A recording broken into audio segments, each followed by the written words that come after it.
Sponsored by प्रस्तुत छ Riddhi Siddhi cement, गुणस्तरको नयाँ स्तर।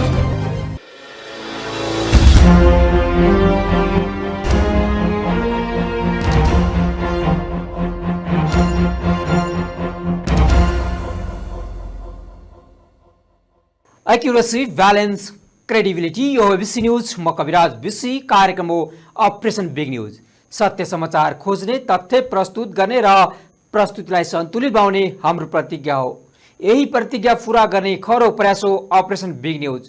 जनसरोकारका हरेक विषयलाई हामी बिग न्यूज बनाउँछौँ र हरेक बिग न्यूजको अन्तर्कथा खोज्दै दर्शकका अगाडि अपरेसन गर्छौँ। फरक समाचार र गहिरो समाचार दिने हाम्रो प्रयास निरन्तर जारी छ। दर्शकवृन्द, नेपालको राजनीतिक आन्दोलनमा पटक पटक सशस्त्र विद्रोह र क्रान्तिको अभ्यास हुँदै आएको छ।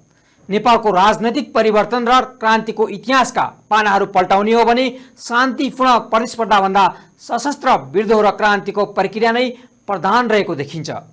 हामीले भन्ने गरेको आधुनिक नेपाल निर्माणको श्रृङ्खलादेखि आजसम्मका राजनैतिक आन्दोलन र परिवर्तनहरूमा नेपाली जनताको विरोधात्मक क्रान्तिको प्रवृत्ति नै मूल प्रवृत्तिको रूपमा स्थापित भएको छ। हरेक कालखण्डमा राज्य सत्ताले थोपर्ने खोज्ने सबै प्रकारका शोषण र उत्पीडनका विरुद्ध नेपाली जनताले विद्रोहको चेतना मार्फत राजनैतिक परिवर्तनको हुकार गरेका छन्। जनताको यो हुकारलाई कसैले क्रान्तिको रूपमा व्याख्या गरे त कसैले विद्रोहको रूपमा व्याख्या गरे त कसैले जनयुद्धको रूपमा स्थापित गरे।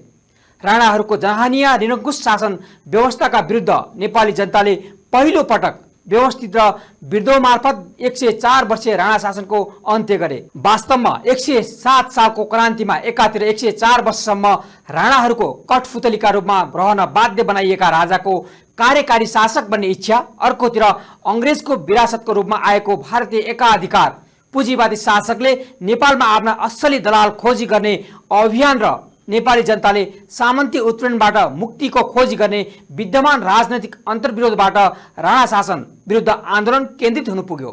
गाउँ गाउँबाट मुक्ति सेनाको रूपमा नेपाली जनताले हतियार उठाए। जनताको आन्दोलन र विद्रोहको निशानामा कर्मश सामन्त, नोकरशाह र दलाल पुँजीवादी वर्गकै विरुद्ध सोझिन थाल्यो। 2007 सालको क्रान्ति र 2028 सालको झापा विद्रोह लगायतका जनविद्रोहका शिक्षासहित तत्कालीन नेपाल कम्युनिस्ट पार्टी माओवादीले 2052 साल फागुन 1 गतेदेखि जनयुद्धको उद्घोष गर्यो। 2052 देखि 2062 को दशक उथल पुथलकारी जनविद्रोह र क्रान्तिको दशक बन्न पुग्यो। सिंह मुलुक जनयुद्धको राजनैतिक एजेन्डामा गोलबद्ध हुँदै गएपछि एकातर्फ जनयुद्धको आक्रमणबाट थिलो थिलो भएको सामन्ती राज्य व्यवस्थाभित्र घात अन्तर्घातले दरबार हत्याकाण्डसम्म पुर्यायो भने अर्कोतर्फ तत्कालीन रूपमा जनयुद्धप्रति खिसिरुटी गर्ने राजनैतिक दल र नेतृत्वहरूमा पनि जनयुद्धमा स्थापित भएका राजनैतिक एजेन्डा र जनयुद्धको प्रभावले जनयुद्धको भूमिकालाई स्वीकार्न बाध्य तुल्यायो। त्यसैको परिणामस्वरूप 7 राजनैतिक दल र नेपाल कम्युनिस्ट पार्टी माओवादी बीच 12 बुँदे सहमति भयो र दीर्घकालीन जनयुद्धको जगमा 2062-63 को जनविद्रोह सफल भयो, जसले 240 वर्षको सामन्ती राजतन्त्रात्मक राज्य व्यवस्थालाई समाप्त गरेर सङ्घीय लोकतान्त्रिक गणतन्त्रको स्थापना गर्न सफल तुल्यायो। नेपाली समाजको एउटा राजनीतिक र क्रान्तिकारी ऐतिहासिकता बोकेको जनयुद्ध विभिन्न उतार चढाव र राजनैतिक मोड पार गर्दै 28 वर्षमा प्रवेश गरेको छ। आज हामी जनयुद्ध दिवसको सन्दर्भमा माओवादीको 10 वर्ष सशस्त्र जनयुद्धका विषयमा अपरेसन गरेछौँ कार्यक्रम बिग न्यूजमा। दर्शकवृन्द, 2062-63 को जनआन्दोलनबाट पनि जनयुद्धको विचार, राजनीतिक एजेन्डा र नेतृत्व निकै शक्तिशाली रूपमा स्थापित भयो र शान्ति प्रक्रियाको थालनी भयो। नेपालको राजनैतिक इतिहासमा पहिलो पटक नेपाली जनताबाट निर्वाचित जनप्रतिनिधिहरूबाट बनेको संविधान सभाबाट नेपालको संविधान निर्माण भयो र जनयुद्धले स्थापित गरेका गणतन्त्र, संघीयता, धर्मनिरपेक्षता र समावेशी तथा समानुपातिक प्रणाली लगायतका राजनैतिक एजेन्डाहरू नेपालको संविधानमा संस्थागत भए। अहिलेको संविधानको प्रस्तावनाले नै समाजवाद उन्मुख राज्य व्यवस्थाको परिकल्पना गरेको छ। यी सबै परिवर्तन हेर्दा सबै जग माओवादी जनयुद्धसँग जोडिएका छन्। माओवादी जनयुद्ध सुरु भएको दिन सरकारले घोषणा गरेको सार्वजनिक विदाको कतिपयले विरोध र आलोचना गरेका छन् भने माओवादी कार्यकर्ताहरूले समर्थन गरेका छन्। 1 फागुन 2052 तत्कालीन नेकपा माओवादीले जनयुद्धको नाममा सशस्त्र संघर्षको सुरुवात गरेको थियो। माओवादीले जनयुद्ध सुरु गरेको 27 र शान्ति प्रक्रियामा आएको 17 वर्षपछि जनयुद्ध दिवसका दिन सार्वजनिक बिदा दिएको हो। यसअघि पुष्पकमल दाहाल प्रचण्डले 2 पटक र डाक्टर बाबुराम भट्टराईले 1 पटक गरी माओवादीबाट 3 पटक सरकारको नेतृत्व गर्दा समेत 1 फागुनमा सार्वजनिक बिदाको घोषणा भएको थिएन। तेस्रो पटक मुलुकको बागडोर सम्हालेका जनयुद्धका नायक प्रधानमन्त्री पुष्पकमल दाहाल प्रचण्डले जनयुद्ध दिवस अब नेपाल राष्ट्रकै सम्पत्ति भएको बताएका छन्। उनले परिवर्तन ल्याउने प्रमुख आन्दोलन र त्यसको नेतृत्वले जनयुद्ध दिवसको औचित्य सिद्ध गर्दै ऐतिहासिक आवश्यकतालाई मनन गरेर नै नेपाल सरकारको तर्फबाट जनयुद्ध दिवसको अवसरमा देशभर सार्वजनिक बिदा दिएको बताए। उनले फेरि एकपटक नयाँ संकल्पसहित अघि बढ्नुपर्ने आवश्यकता औल्याउँदै सबै माओवादी आन्दोलनका विभिन्न धाराका समूहलाई एकताबद्ध भएर सामाजिक न्याय र रूपान्तरणको निम्ति अघि बढ्न अपिल समेत गरे। आजको दिन एउटा ऐतिहासिक दिन हो जसले एउटा विद्रोहको ऐतिहासिक प्रक्रिया अगाडि बढायो र देशलाई सङ्घीय लोकतान्त्रिक गणतन्त्र र समावेशी समानुपातिक लोकतन्त्रसम्म ल्याउन निर्णायक भूमिका खेल्यो। यस्तो दिनमा म पार्टीको अध्यक्षको हैसियतले र नेपाल सरकारको प्रधानमन्त्रीको हैसियतले सम्पूर्ण श्रमजीवी जनसमुदायप्रति हार्दिक बधाई र शुभकामना व्यक्त गर्न चाहन्छु। सुशासनको क्षेत्रमा र आर्थिक विकासको क्षेत्रमा फड्को मार्नै पर्नेछ। त्यसरी मात्रै हामीले सङ्घीय लोकतान्त्रिक गणतन्त्रको मर्म र भावनालाई ठिक ढङ्गले कार्यान्वयन गर्न सकिन्छ। केही समयदेखि सङ्घीय लोकतान्त्रिक गणतन्त्रात्मक संविधानमाथि कयौं कोणबाट प्रश्न उठाउने कोसिसहरू भइरहेका छन्। यस्तो बेलामा यो परिवर्तन ल्याउने प्रमुख आन्दोलन र त्यसको नेतृत्वले यसको औचित्य सिद्ध गर्नको निम्ति दृढताको साथ अगाडि बढ्नुको कुनै विकल्प छैन। अब यो माओवादीको मात्रै भएन, यो अब नेपाल राष्ट्रकै सम्पत्ति भयो। आम नेपाली जनताकै सम्पत्ति बन्न पुग्यो।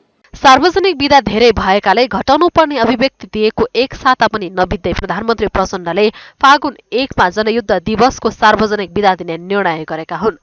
दाहाल सरकारले नै यसअघि पुस 27 मा पृथ्वी जयन्ती मनाउन सार्वजनिक बिदा थपेको थियो। प्रधानमन्त्री प्रचण्डले सार्वजनिक बिदा धेरै भएकाले त्यसलाई परिमार्जन गर्नुपर्ने बताएका थिए। गत मंगलबार प्रधानमन्त्री प्रचण्डले सरकारी बिदा धेरै भएकाले सेवा प्रवाहमा समस्या भएको भन्दै बिदामा पुनर्विचार आवश्यक भएको बताएका थिए। सरकारले फागुन 1 मा बिदा दिने निर्णय आकस्मिक रूपमा आइतबार गरेको भन्दै सत्ता गठबन्धनका दलहरूबाट विरोध भएको छ। सत्ता घटक राष्ट्रिय प्रजातन्त्र पार्टीका मन्त्रीहरू बिदा दिने विषय मन्त्री परिषद बैठकको कार्यसूचीमा रहेको जानकारी पाएपछि बैठकमा अनुपस्थित भएका थिए।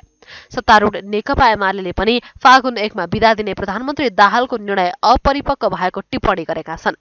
माओवादी पार्टीले भनेको कुरालाई सिङ्गो देशले मान्नुपर्छ भन्ने नहुने भन्दै माओवादीको सशस्त्र विद्रोहलाई संविधानले पनि अपनत्व नलिएको भन्दै उनीहरूले विरोध गरेका छन्। उनीहरूका अनुसार संक्रमणकालीन न्याय र दोषीलाई कारबाही गर्नुको साटो सरकारले जनयुद्ध सुरु भएका दिन बिदा दिनु द्वन्द्व पीडितहरूको अपमान भनिएको छ। यसका साथै सरकारले जनयुद्ध दिवस भन्दै सोमबार सार्वजनिक बिदा दिएको प्रति द्वन्द्व पीडित समुदाय र नागरिक समाजले समेत विरोध प्रदर्शन गरेका छन्। काठमाडौँ जिल्ला अदालत अगाडि भेला भएर दर्जनौंको संख्यामा उपस्थित नागरिक समाज, मानवाधिकारवादी संघ संस्थासँग आबद्ध व्यक्तिहरू र द्वन्द्व पीडितले सरकारको निर्णयको विरोध गरेका हुन्। उनीहरूले जनयुद्ध दिवसको नाममा दिएको सार्वजनिक बिदा खारेज गर्नुपर्ने र द्वन्द्व पीडितलाई न्याय दिनुपर्ने माग राखेका छन्। त्यस्तै फागुन 1 गते नेपाल र नेपालीको लागि कालो दिनको रूपमा रहेको उल्लेख गरेका छन्। मानवाधिकारवादी सुशील प्याकुरेलले जनयुद्ध दिवस भने बिदा दिनु ज्यादती भएको बताए। उनले प्रधानमन्त्री पुष्पकमल दाहालले जनयुद्ध दिवसको बिदा दिँदा पनि अन्य लोकतान्त्रिक भनिने पार्टीहरू नबोलेको भन्दै लोकतान्त्रिक पार्टीहरूको निरीहता दिवसको रूपमा मनाउनु पर्ने टिप्पणी गरे। तपाईहरुले त्यो फागुन 1 गतेलाई जुन आह्वान गरेका थिए 40 बुँदे माग राखेर जुन निर्देश थियो त्यसको लागि के भनिया थियो, के भयो त अहिले भन्दाखेरि त्यो जनयुद्ध भनेर जुन उनीहरूले सुरु गरे त्यसको त प्रचण्डलाई प्रधानमन्त्री बनाउने मात्रै रहेछ। किनभने when he became prime minister now you have the holiday, national holiday. कुरो के हुन्छ भने तपाईँको चाहिँ नि अरू पार्टीहरू सबभन्दा त के नि आज त मलाई के लागिरहेछ भने लोकतान्त्रिक भनिएका पार्टीहरू चाहिँ नि को निर्यता दिवस भनेर मनाउनुपर्छ। मानव अधिकारवादी चरण प्रसाईले वर्तमान सरकार पीडितको पक्षमा नभई पीडकको पक्षमा उभिएको बताए। यो चाहिँ पीडकको पक्षमा, सरकार चाहिँ जहिले पनि पीडितको पक्षमा, न्यायको पक्षमा, मानव अधिकारको पक्षमा हुनुपर्ने सरकार यो पीडकको पक्षमा हो। जसले हिजो पीडा दिए, जसले हत्या हिंसा गरे, त्यो हत्या हिंसा गर्नेहरूको लागि चाहिँ उत्सवको रूपमा जुन यसलाई दिवसको रूपमा बिदा दिने जुन सरकारले घोषणा गर्यो यो एकदम गलत छ, नाजायज छ। यसको हामी घोर विरोध गर्छौँ। त्यस्तै अर्का मानव अधिकारवादी महामुनीश्वर आचार्यले फागुन 1 गतेलाई जनयुद्ध दिवसको रूपमा स्वीकार्न नसकिने बताए। उनले जनयुद्ध नभई सशस्त्र हिंसात्मक विद्रोह भएको बताए। तपाईहरुले त्यो फागुन 1 गतेलाई जुन आह्वान गरेका थिए 40 बुँदे माग राखेर जुन दिन त्यसको लागि के भनिया थियो, के भयो त अहिले भन्दाखेरि त्यो जनयुद्ध भनेर जुन उनीहरूले सुरु गरे त्यसको त प्रचण्डलाई प्रधानमन्त्री बनाउने मात्रै रहेछ। किनभने when he became prime minister now you have the holiday, national holiday.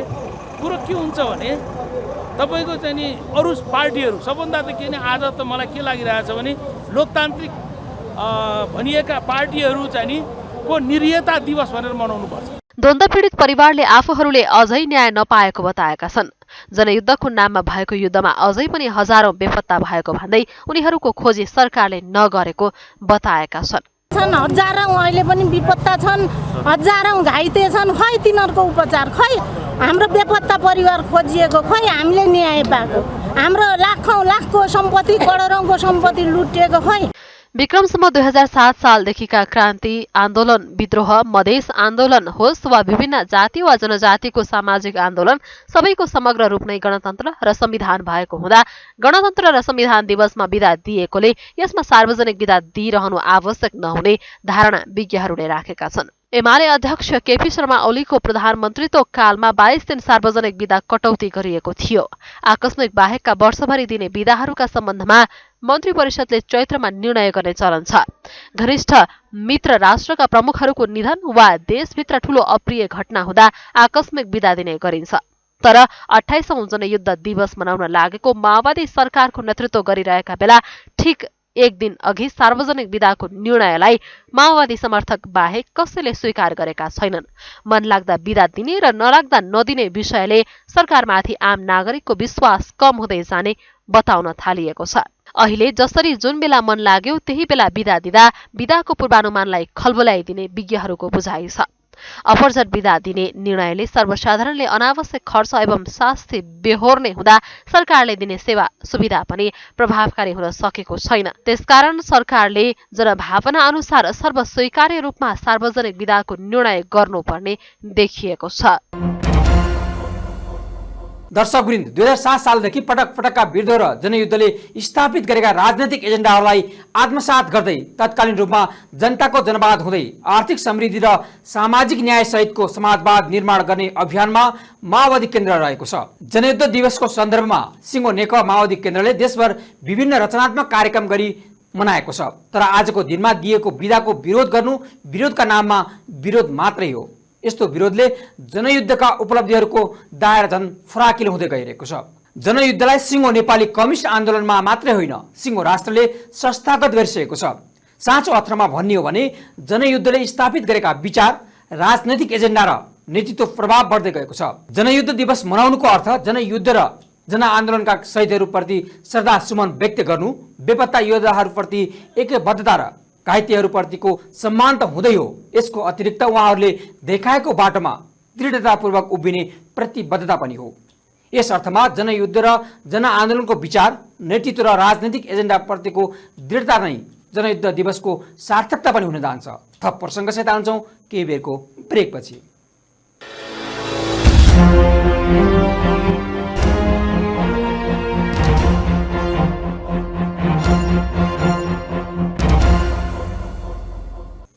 ब्रेकपछि स्वागत छ। तपाईँ बिग न्युजमा हुनुहुन्छ। दर्शकबिन, 2052 साल फागुन 1 गतेदेखि तत्कालीन परिस्थितिमा परिवर्तनकामी र क्रान्तिकारी राजनीतिक मुद्दा बोकेर जनयुद्ध सुरु गरेको नेकपा माओवादी केन्द्रले 10 वर्षको सशस्त्र जनयुद्ध र 18 वर्षको शान्तिपूर्ण राजनैतिक उत्तरचढाव पार गर्दै यो परिस्थितिसम्म आइपुगेको छ। माओवादी आन्दोलनको परिस्थिति 28 वर्षपछि एउटा गम्भीर मोडमा पुगेको छ। देश माओवादी एजेन्डामा छ, तर पनि माओवादी आन्दोलन गम्भीर रक्षात्मक अवस्थामा पुगेको छ। हालको राजनीतिक उपलब्धिको मुख्य हिस्सेदार माओवादी नै हो, यसमा दुई मत छैन। गणतन्त्र, संविधान सभा, संघीयता, समावेशिता लगायतका प्रगतिशील राजनैतिक मुद्दाको मूल नेतृत्वकर्ता माओवादी पार्टी नै हो। तर सिङ्गो मुलुक माओवादी एजेन्डामा भए पनि, एजेन्डामा समकालीन राजनैतिक सरकार र सत्ता सञ्चालन गरे पनि माओवादी भने नेपाली राजनीतिमा अहिले सबैभन्दा धेरै आरोप र दोषको केन्द्रमा छ। सामन्तवाद, दलाल र नोकरशाही पुँजीवादका विरुद्ध जनयुद्ध। नेपाली जनताले निरङ्कुश शासन विरुद्ध 10 वर्षसम्म लडाईँ लडेर दलाल र साम्राज्यवादीहरूलाई लखेटेर जनताको अधिकार सुनिश्चित गर्ने अठोट कदम चालेको दिन। बन्दुकको नालबाटै जनताको राज्य सत्ता स्थापना गर्ने र साम्यवादी शासन व्यवस्था कायम गर्ने उद्घोषसहित 2052 साल फागुन 1 गते रुकुम, रोल्पा र सिन्धुलीका प्रहरी चौकीमा आक्रमण गरी सुरुवात गरेको जनयुद्ध 28औं वर्षमा प्रवेश गरेको छ। 10 वर्षे जनयुद्ध तत्कालीन नेकपा माओवादीका अध्यक्ष प्रचण्ड र बाबुरामले शान्ति सम्झौता मार्फत संसदीय व्यवस्थामा पतन गराएपछि वैज्ञानिक समाजवादी धारको नेतृत्व गर्दै आएका विप्लव नेतृत्वको नेकपाले हरेक वर्ष जनयुद्ध दिवस मनाउँदै आएको छ। 2007 सालको क्रान्ति र 2028 सालको झापा विद्रोह लगायतका जनविद्रोहका शिक्षासहित तत्कालीन नेपाल कम्युनिस्ट पार्टी माओवादीले 2052 फागुन 1 गतेदेखि जनयुद्धको सङ्घोष गर्यो। एकातर्फ पटक पटकका विद्रोहलाई व्यवस्थापन गर्न सफल रहेका सामन्तवादी शक्ति केन्द्रहरूले जनयुद्धलाई हप्ता र महिना दिनभित्र समाप्त पार्ने घोषणा गरे भने अर्कोतर्फ कतिपय कम्युनिस्ट पार्टी र नेतृत्वहरूले समेत जनयुद्धको बारेमा खिसीट्युरी गर्न थाले। तर सामन्ती राज्य व्यवस्थालाई अन्त्य गर्दै जनताको जनवादी राज्य संस्था स्थापना गर्ने लक्ष्यसहित स्थापना भएको नेपाली जनयुद्ध सुविचारित ढङ्गले दीर्घकालीन जनयुद्धका रणनीतिक र कार्यनीतिसहित आम जनसमुदायसँग सङ्गठित र बलियो हुँदै गयो। जनयुद्धको सही विचार र सही नेतृत्वको परिणामस्वरूप जनताले सशक्त जन्मभूमि सेनाको निर्माण गरे र जनमुक्ति सेनाले क्रमशः राज्य व्यवस्थाका सैन्य क्याम्पहरूमा हमला सुरु गर्यो। वर्गीय उत्पीडन मात्र होइन, राजनीतिक, आर्थिक र सामाजिक तथा सबै प्रकारका उत्पीडनका विरुद्ध जनयुद्ध निकै शक्तिशाली बन्दै गयो। दूरदराज र ग्रामीण क्षेत्रका जनसमुदायमा आमूल परिवर्तन र क्रान्तिको चेतनाले सङ्गठित गर्यो। 2052 देखि 62 को दशक उथल पुथलकारी जनविद्रोह र क्रान्तिको दशक बन्न पुग्यो। सिङ्गो मुलुक जनयुद्धको राजनीतिक एजेन्डामा गोलबन्द हुँदै गएपछि एकातर्फ जनयुद्धको आक्रमणबाट थिलथिलो भएको सामन्ती राज्य व्यवस्थाभित्र घात अन्तर्घातले दरबार हत्याकाण्डसम्म पुर्यायो भने अर्कोतर्फ तत्कालीन रूपमा जनयुद्धप्रति खिसीट्युरी गर्ने राजनीतिक दल र नेतृत्वहरूमा पनि जनयुद्धमा स्थापित भएका राजनीतिक एजेन्डा र जनयुद्धको प्रभावले जनयुद्धको भूमिकालाई स्वीकार्न बाध्य तुल्यायो। त्यसैको परिणामस्वरूप 7 राजनीतिक दल र नेपाल कम्युनिस्ट पार्टी माओवादी बीचमा 12 बुँदे सहमति भयो र दीर्घकालीन जनयुद्धको जगमा 62-63 को जनविद्रोह सफल भयो, जसले 240 वर्षको सामन्ती राजतन्त्रात्मक राज्य व्यवस्थालाई समाप्त गरेर संघीय लोकतान्त्रिक गणतन्त्रको स्थापना गर्न सफल तुल्यायो। 62-63 को जनआन्दोलनबाट पनि जनयुद्धको विचार, राजनीतिक एजेन्डा र नेतृत्व निकै शक्तिशाली रूपमा स्थापित भयो र शान्ति प्रक्रियाको थालनी भयो। नेपालको नयाँ संघीय गणतान्त्रिक संविधान लेखनको बेलामा पनि जनयुद्ध शब्द स्वीकार्ने र अस्वीकार गर्ने पक्षबीच निकै ठूलो रस्साकस्सी चलेको थियो। अन्ततः सरकारी दस्तावेजहरूमा यसलाई सशस्त्र द्वन्द्व भनेर सहमति भएको थियो। यद्यपि युद्धको नेतृत्व गरेको माओवादीले भने करिब 10 वर्ष चलेको यो युद्धलाई जनयुद्धकै रूपमा व्याख्या गर्दै आएको छ। जनयुद्धका उपलब्धिहरूको दायरा झनै फराकिलो हुँदै गएको छ। जनयुद्धलाई सिङ्गो नेपाली कम्युनिस्ट आन्दोलनमा मात्र होइन, सिङ्गो राष्ट्रले संस्थागत गरिसकेको छ। आज हजारौं नेता, कार्यकर्ता र लाखौं जनसमुदायले जनयुद्धको महत्त्व र चर्चासहित जनयुद्ध दिवस मनाइरहेका छन्। जनयुद्धले स्थापित गरेको विचार, राजनीतिक एजेन्डा र नेतृत्व प्रभाव बन्दै गइरहेको छ। हजारौं नेता, कार्यकर्ता र जनताको त्याग, समर्पण र बलिदानबाट प्राप्त भएका राजनीतिक उपलब्धिहरू तथा स्थापित भएको विचार र नेतृत्वको रक्षा तथा विकास गर्ने आजको गतिशील चेतनाले मात्रै बदलिदो सन्दर्भमा जनयुद्धको महत्त्वलाई बुझ्न सकिन्छ। माओवादी नभएको गाउँ थिएन, बलिदान नभएको ठाउँ रहेन। यस्तो अवस्थाबाट अगाडि बढिरहेको माओवादी आन्दोलन राष्ट्रिय रूपमा मात्र होइन, अन्तर्राष्ट्रिय रूपमा समेत स्थापित भइसकेको सन्दर्भमा क्रान्तिका नायकको उपमा पाएका प्रचण्ड र बाबुराममा विचित्रको आत्मसमर्पणको बीज भित्रभित्रै उम्रिएको दोस्रो तहका लिडरहरूले समयमै बुझ्न सकेनन्। कथित कार्यनीतिको बहाना बनाएर ठोस वस्तुको ठोस विश्लेषणको गलत व्याख्या गर्दै दरबार हत्याकाण्ड पछिको विकसित घटनाक्रमलाई आधार बनाउँदै 12 बुँदे सहमति हुँदै विस्तृत शान्ति सम्झौता सम्म आउँदा जनयुद्धको विधिवत अन्त गरियो। अघोषित रूपमा संसदीय व्यवस्थाको हिस्सेदार बन्ने माओवादी केन्द्रको प्रक्रिया सुरु भयो र माओवादी जनयुद्धको उपलब्धिको रक्षाको बहाना बनाउँदै संघीयता, धर्मनिरपेक्षता, समावेशिता जस्ता नाराहरू मार्फत अध्ययन गर्दै गराउँदै माओवादी आन्दोलनलाई संसदवादी आहालमा डुबाउने नयाँ अवतार देखेपछि पार्टीभित्र चर्को 2 लाइन संघर्षले स्थान लियो र माओवादी आन्दोलनमा संसदवादका विरुद्ध विद्रोह प्रक्रिया सुरुवात भयो। व्यवस्था परिवर्तनसँगै जनतालाई घाँस, बाँस, कपास, स्वास्थ्य, शिक्षा, रोजगारी र स्वाधीनतासँग सम्बन्धित तत्कालीन नाराले निकै ठूलो स्थापितको स्थान लिएको माओवादी पार्टी जनताको आशा र भरोसाको केन्द्र बनेको नै थियो। आज त्यो सबै सपनामा सीमित हुँदा घृणा, आक्रोश र आवेग मात्र जन्माएको छ। कसैले खाडी मुलुकबाट विचलित नेतृत्वलाई सत्ता सराप गरिरहेको छ भने कसैले विगतका आधार इलाकाको झुपडीको आँगनबाट, कसैले आफू रहेको माटो मुनिबाट त कसैले आँसु पसिना चुहाएको भूमिबाट। युद्धमा होमिएका केही कार्यकर्ता वैदेशिक रोजगारीका लागि पलायन भए, कोही साँझ र बिहानको छाक कसरी टार्ने भन्ने चिन्तामै छन्। तर युद्धका कमान्डर सुकिला मुकिला बन्दै यति बेला स्थानीय सरकारदेखि प्रदेश र संघमा शासन चलाइरहेका छन्। युद्ध लडेका, एउटै थालमा घाँस खाएका नेताहरू तितर बितर हुँदा राजनीतिक स्वार्थमा चुर्लुममा डुब्दा शहीद, बेपत्ता र घाइते र अपाङ्गले हाम्रै लागि जनयुद्ध भएको थियो र भनेर पत्याउन सक्ने स्थिति छैन। साँझ र बिहान छाक टार्न मुस्किल भएका कार्यकर्ताले सारथी चिल्ला गाडीमा हुइकिँदै महलमा बस्दा जनयुद्धलाई कसरी बुझ्ने? जनयुद्धले केही परिवर्तन ल्याएको छैन भन्ने हुँदै होइन। 7 राजनीतिक दलको सहकार्यमा राजतन्त्र फालियो, गणतन्त्र ल्याइयो, नयाँ संविधान पनि जारी भयो, तर अनुभूति भने भएको छैन। 28औं वर्षको जनयुद्ध दिवसमा एक पटक समीक्षा गरौं। नेता कहाँ पुगे? कार्यकर्ता कुन अवस्थामा जीवन चलाइरहेका छन्? शहीद परिवार, घाइते, अपाङ्ग कस्तो अवस्थामा छन्? ध्वस्त भएका भौतिक संरचनाको हालत के छ? 28 वर्षमा छातीमा हात राखेरै भनौं के जनयुद्धको सार्थकता र लक्ष्य यही थियो त? पुनः एकपटक नेतृत्व पंक्तिले सोच्नुपर्ने देखिन्छ।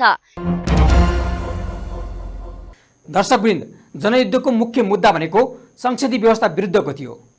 तर 2062-63 को 12 बुँदे समझदारी जब जालझेल र षड्यन्त्रपूर्वक बन्यो, यसले धेरै खालका राजनीतिक समस्या बढाउँदै लगेको देखिन्छ। हुन त अहिले विश्व व्यवस्थाबारे नयाँ ढङ्गले बहस उठिरहेको छ। यद्यपि समाजवादी आन्दोलन र पुँजीवादी आन्दोलन नै विश्व व्यवस्थामा प्रतिस्पर्धाका 2 मुख्य ध्रुव हुन्। माओवादी आन्दोलनलाई राष्ट्रिय रूपमा विस्तारित गर्ने र अन्तर्राष्ट्रिय रूपमा समेत क्रान्तिकारी आन्दोलनको सन्देश विश्वभर फैलाउँदै लगेको माओवादीले 2-4 वटा भरुवा बन्दुकबाट जनयुद्ध सुरु गरी 62-63 सम्म आइपुग्दा राज्यको हेलिकप्टर आक्रमण गर्ने तहसम्म पुगेको सबैका सामु सर्लङ्ग छ। थप प्रसङ्गसित आन्छौँ केही बेरको ब्रेकपछि।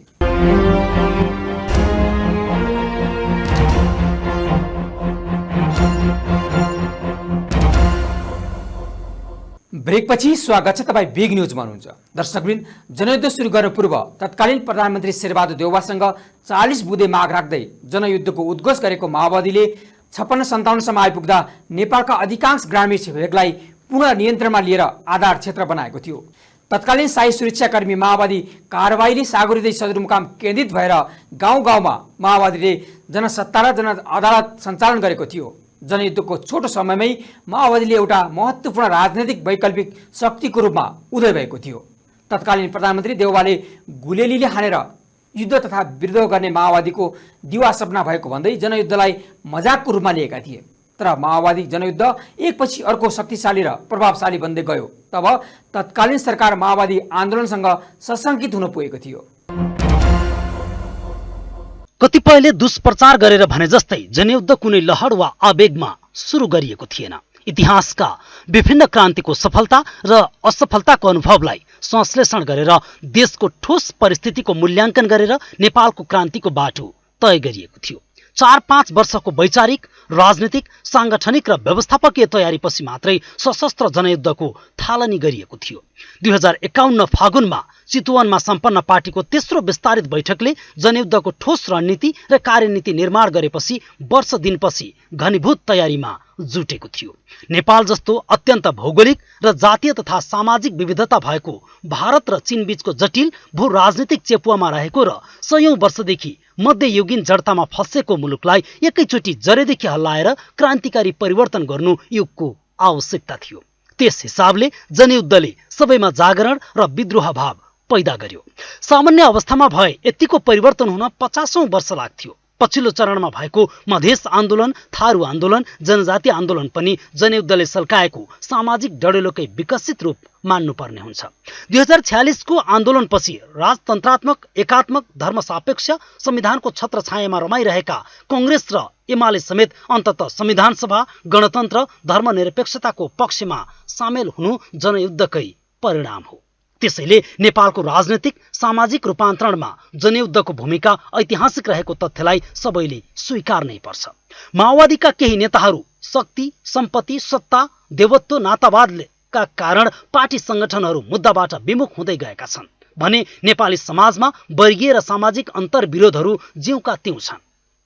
हिजोका मण्डलीहरू गणतन्त्र नेपालका हिरो बनेका छन्। आज माओवादी जनयुद्ध 28 वर्षमा प्रवेश गर्दै गर्दा जनयुद्धका सीमित उपलब्धिहरूको रक्षाको विषय झन गम्भीर र पेचिलो बन्दै गएको छ।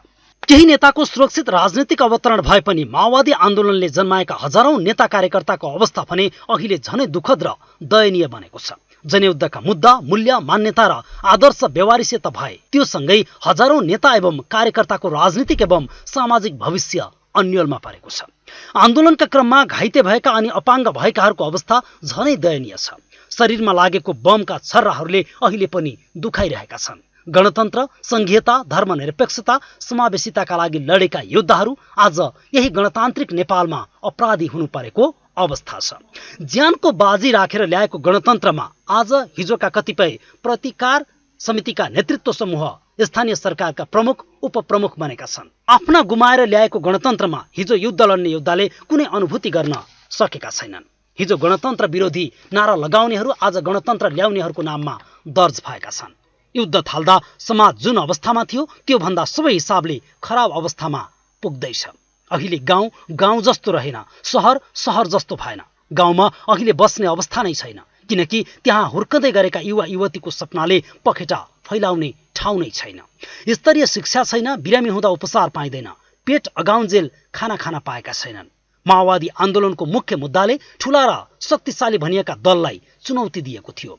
सेनाको गठनदेखि कम्युन, जनअदालत गठन, आधार इलाका निर्माणको अभ्याससम्म हुनु आन्दोलनको नयाँ प्रयोग थियो। जनमुक्ति सेनाको प्रभावले एक प्रकारको आँधी बेहेरी सिर्जना गरेको जनयुद्धले समग्र राजनीतिलाई नै हल्लाएको थियो। विश्व कम्युनिस्ट आन्दोलनका लागि प्रेरणाको स्रोत बनेको थियो। यसले मार्क्सवादको प्रयोग शान्तिपूर्ण रूपमा गर्नुपर्छ भन्ने सोच र दृष्टिकोणलाई चुनौती दिएको छ। माओवादी जनयुद्ध आवाजविहीनका लागि आवाज बनेको थियो। जनयुद्धको प्रारम्भमा विकट गाउँदेखि राजधानीसम्मका शोषक, सामन्त, जाली, फटाहा, गुण्डागर्दी विरुद्ध केन्द्रित हुँदा माओवादी पार्टीले जनसम्बन्ध राम्रो रूपमा स्थापित गरेको थियो। माओवादी युद्ध जातीय, लैङ्गिक, क्षेत्रीय शोषण र विभेदमा गरेका केन्द्रित थियो। जातीय उत्पीडन र शोषणका विरुद्ध जनयुद्धले नयाँ मूल्य मान्यता स्थापित गरेको थियो। आदिवासी, जनजाति, मधेसी, दलित, महिला, पिछडिएको क्षेत्रका नागरिकमा आफ्नो अधिकारका लागि सङ्घर्षशील नयाँ चेतनाको सञ्चार गरेको थियो। युद्धको एकमात्र राजनीतिक नारा संविधान सभाबाट संविधान भन्ने थियो। यस नारामा कांग्रेस एमाले जस्ता पार्टीहरू पनि सहमत हुँदा दोस्रो जनआन्दोलन सम्भव भएको हो। यसैको परिणाम स्वरूप नेपाल संघीय लोकतान्त्रिक गणतन्त्र समावेशी तथा धर्मनिरपेक्ष राष्ट्रको रूपमा स्थापित भएको हो। सिंहदरबारमा भएको केन्द्रीकृत सत्ता र त्यसका अधिकार स्थानीय तहसम्म ल्याउन माओवादी आन्दोलनले सम्भव तुल्याएको मान्न सकिन्छ। संविधानमा प्रदेश तथा केन्द्रीय संसदमा 33% महिलाका लागि संरक्षण, राष्ट्रपति वा उपराष्ट्रपति, सभामुख वा उपसभामुख, स्थानीय तहमा महिला र दलितको अनिवार्य प्रतिनिधित्वमा माओवादी आन्दोलनको छाप देख्न सकिन्छ। जनयुद्ध या कुनै पनि राजनीतिक परिघटना सम्झिनु वा मनाउनु भनेको त्यस परिघटनामा जीवन उत्सर्ग गर्ने शहीदहरूलाई सम्मान गर्नु मुख्य कुरा हुन्छ। शहीदहरू तेरा मेरा हुँदैनन्। देश र जनताका लागि जीवन दिने व्यक्ति सबैका साझा हुन्छन्। जनयुद्धका शहीदहरू भनेका त अझ राज्यका शहीदका रूपमा 12 बुँदे सहमतिबाट स्थापित कुरा हो। त्यस बेलाको परिस्थितिमा ती शहीदको महत्त्व धेरै थियो र कम्युनिस्ट विरोधी कांग्रेस अथवा गिरिजा प्रसाद कोइरालाले पनि यो कुरा मानेर जनयुद्धमा ज्यान गुमाउने सबैलाई शहीद घोषणा गरिएको थियो। नेपालको संविधानले सामाजिक न्यायमा आधारित समतामूलक समाजको परिकल्पना गर्दै समाजवाद उन्मुख अर्थतन्त्रको निर्माण गर्ने संविधानले संघीय लोकतान्त्रिक गणतन्त्र, धर्मनिरपेक्षता, सामाजिक न्याय सहितको समानुपातिक समावेशी शासन व्यवस्था लगायतको अधिकारलाई संस्थागत गरेको छ। हालको राजनीतिक उपलब्धिको मुख्य हिस्सेदार माओवादी नै हो, यसमा दुई मत छैन। तसर्थ यति बेला उनै जनयुद्धको नेतृत्व गरेका प्रचण्डले देशको बागडोर सम्हालेको समयमा आम नागरिकले परिवर्तनको अनुभूति हुने गरी काम गर्न आवश्यक छ। दर्शकवृन्द, 2064 को संविधान सभाको निर्वाचन मार्फत 10 वर्ष जनयुद्ध लडेको माओवादी पार्टी पहिलो संसदीय शक्तिको रूपमा उदय भयो। जनयुद्धमा नेपाली जनताले गरेको त्याग, तपस्या र बलिदानको मुख्य एजेन्डा संविधान सभा र गणतन्त्रको मूल बिन्दुमा माओवादी आइपुग्यो। जनताले माओवादीलाई पहिलो शक्तिको रूपमा जब निर्वाचित गराए, माओवादीसँग नेपाली जनताका धेरै आशा र अपेक्षा थियो। पटक पटक सरकारमा पुगेर जनयुद्धका माओवादीले उठाएका सञ्जीवनी मुद्दाहरू कार्यान्वयन हुन सकेनन्। संसदीय व्यवस्थाको विरुद्ध लडेको शक्ति अन्ततः संसदमा पहिलो दल बनेर संविधान सभा छिर्यो। यो आफैमा राजनीतिक जोड खटाउमा जित हासिल गरे पनि राजनैतिक कार्यदिशाको हिसाबले माओवादीलाई बाध्यात्मक बाटोमा अगाल्नुको विकल्प थिएन। तर युद्धमा लाखौं नेपाली जनतालाई गरिएका बाचा र प्रतिबद्धता, जनयुद्धका वास्तविक मुद्दालाई जनताको तहसम्म जनताले अनुभूति हुने गरी काम गर्ने जिम्मेवारी माओवादीको काँधमा थियो। 28औं जनयुद्ध दिवसको यो परिवेशमा आइपुग्दा माओवादी आन्दोलन झन् पीडादायी अवस्थामा छटपटाइरहेको छ। सँगै जनयुद्ध लडेका शक्ति तितर बितर भएका छन्। जनयुद्धका राजनीतिक एजेन्डा त अलपत्र र लथालिङ्ग नै छन्। नेता कार्यकर्ता समेत राजनीतिक एवं साङ्गठनिक हिसाबले लथालिङ्ग र अलपत्र अवस्थामा पुगेका छन्। अहिले जनयुद्ध लडेका प्रचण्ड कहिले काङ्ग्रेस त कहिले एमाले सहित राजावादी सत्ताको मुख्य सारथी बनेका छन्। आज माओवादी जनयुद्ध 28 वर्षमा प्रवेश गर्दै गर्दा जनयुद्धका सीमित उपलब्धिको रक्षाको विषय झन् गम्भीर र पेचिलो बन्दै गएको छ। जनयुद्ध लडेका संयुक्त जनमुक्ति सेनाका योद्धाहरू आज खाडीमा पसिना बगाउन विवश छन् भने कतिपय पासपोर्ट लिएर काठमाडौँका गल्लीहरूमा भौतारिरहेका छन्। जनयुद्धका घाइते अपाङ्गहरूको अवस्था झनै दयनीय बन्दै गएको छ। शरीरमा लागेका बमका छर्राले अहिले पनि दुखाइरहेका छन्। आन्दोलनका क्रममा सडकमा जनतासँग करोडौं आश्वासन बाँड्ने तर कार्यान्वयन गर्ने तहमा पुगेपछि आश्वासन र प्रतिबद्धतालाई बन्धक बनाएर आफू, आफ्ना सन्तति र सीमित गुटको भविष्य सुनिश्चित गराउने स्वार्थी मानसिकता बोकेका राजनैतिक नेतृत्वको कारण आन्दोलन असफल र बदनाम हुने र जनतासँग नागिँदै जाने स्थिति पैदा भएको छ। यसबारे नेतृत्व पङ्क्तिले बेलेमा सोच्नुपर्ने देखिन्छ। अपरेसन आज सकिन्छ, भोलि अर्को बिग न्युजको अपरेसन गर्नेछौँ। गाउँ सहर दुनियाँ बिउजाउने हाम्रो अभियान जारी छ। तपाईँ बेसी न्युज सँगै रहनुहोला। नमस्ते। स्पोन्सर्ड बाई प्रस्तुत छ रिद्धि सिद्धि सिमेन्ट, गुणस्तरको नयाँ स्तर।